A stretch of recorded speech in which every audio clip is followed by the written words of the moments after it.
We've posted several episodes about neo-noir films, including episodes on every film in these two After Dark neo-noir sets from Imprint, and Volume 3 has already been ordered and should be here by the end of the month.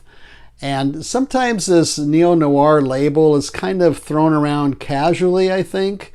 I'm not that particular about it, but you can see it's being used as sort of a selling point. There's a few neo-noir series on right now, streaming series like Ripley and Sugar. There's even going to be a production of Hamlet in Los Angeles, I think next year, that is called a noir-influenced Hamlet. So, of course, I'll be in the first one in line to see that one.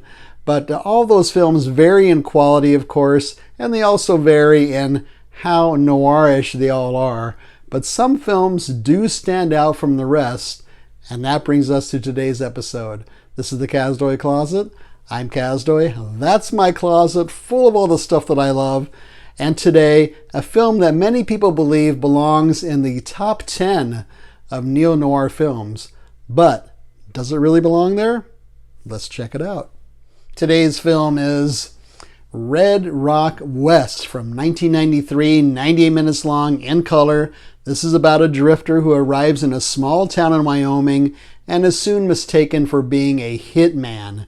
Now that plot description, one sentence long, barely scratches the surface of this film. In fact, at first I thought, if I do an episode about Red Rock West, it's going to be 2 minutes long because any more plot description is going to give away too many surprises and it's going to include too many spoilers.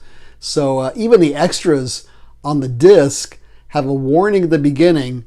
Spoilers are included in this extra. So don't watch the extras before the film should you get this edition.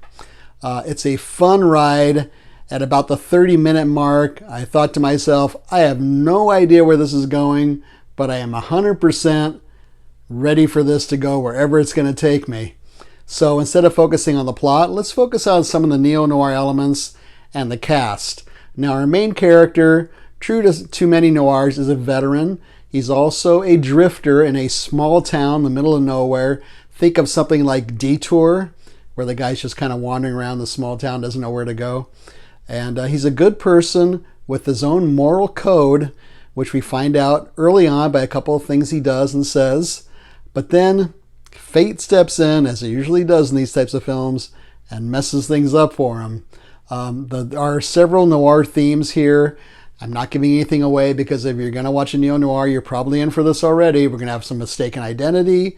We're going to have a hitman. We're going to have some adultery, a femme fatale, crooked officials, murder, and some double crossing going on. There are a few twists on the noir genre though with this film.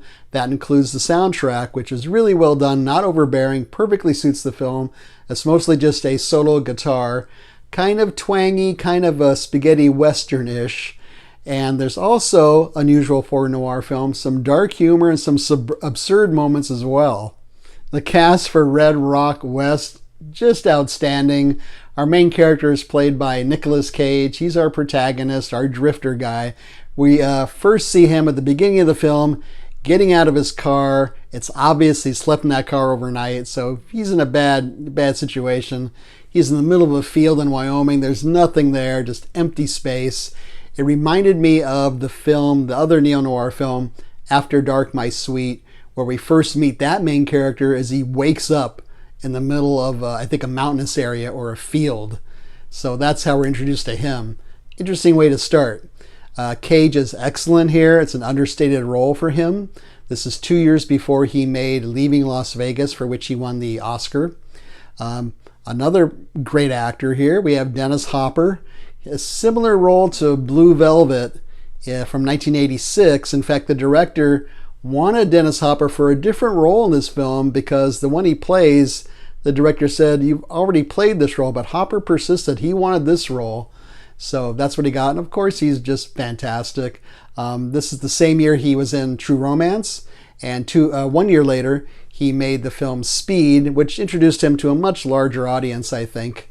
And then our female character here is Laura Flynn Boyle. She's fresh off the TV series Twin Peaks. And that kind of brings these three main actors under a sort of a David Lynch umbrella, which is interesting. We have Nicolas Cage from Wild at Heart, Dennis Hopper, Blue Velvet, Laura Flynn Boyle from Twin Peaks, just kind of interesting. She's very good in this as well.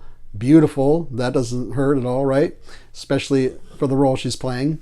And then our fourth lead character here really is the character actor J.T. Walsh. Now, you may not know the name, but once you see him, you're going to recognize him. He's probably best known for the Kurt Russell film Breakdown.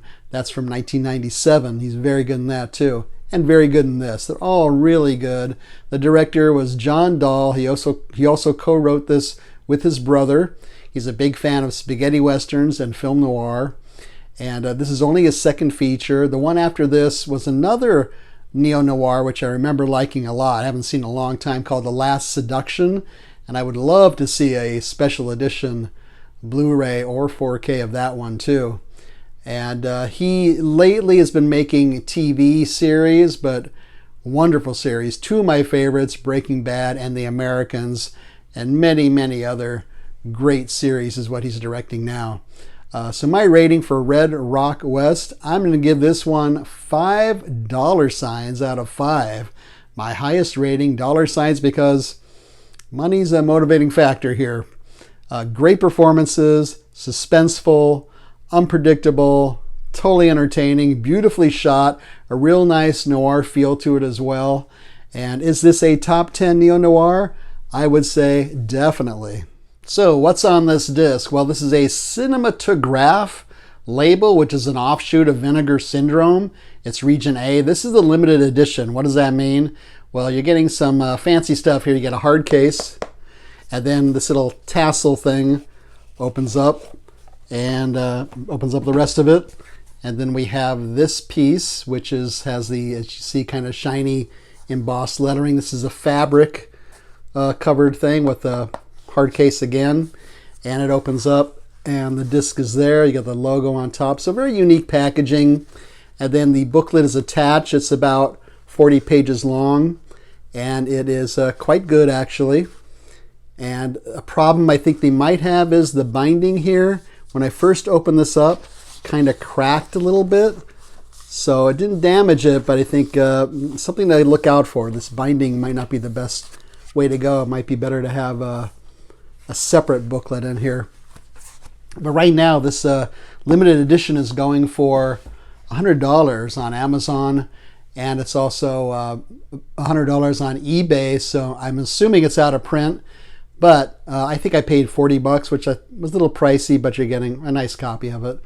And but the thing is, you can still get a standard edition of this one, which I believe includes the book and all the extras. The extras are quite good. You get an audio commentary, which I did not listen to. You have several interviews with the director, with the co-writer, the editor, 2 visual essays, and those are all new. All the extras are new, by the way. And so where can you see Red Rock West? Well, you can buy it. There's different editions you can buy also. You can rent it. You can try your public library. It's been around for a while. It might be there. And it did previously stream, I believe, on the Criterion channel. So if you're a subscriber, it might show up there again. So feel free to leave a comment or suggestion down below. Have you seen this one? Or share what is your favorite, or more than one favorite, neo-noir films. Share that with us if you'd like to. Leave a thumbs up. Don't leave a thumbs down. Subscribe would be great. Share this with your friends and neighbors. We have a new goal. It's trying to get to 1,500 subscribers. We're about 150 away from that. So, good to always have a goal like that, right? So spread the word and share with your friends. And subscribing is free. Also free is we're on Letterboxd under the Kazdoy Closet. There's a link down below in the description where you can find us on Letterboxd. And that's where we leave brief written reviews of other things we're watching that we don't talk about here. Most recently, the film The Iron Claw. So check that out. Otherwise, thanks so much for watching this one. See you next time.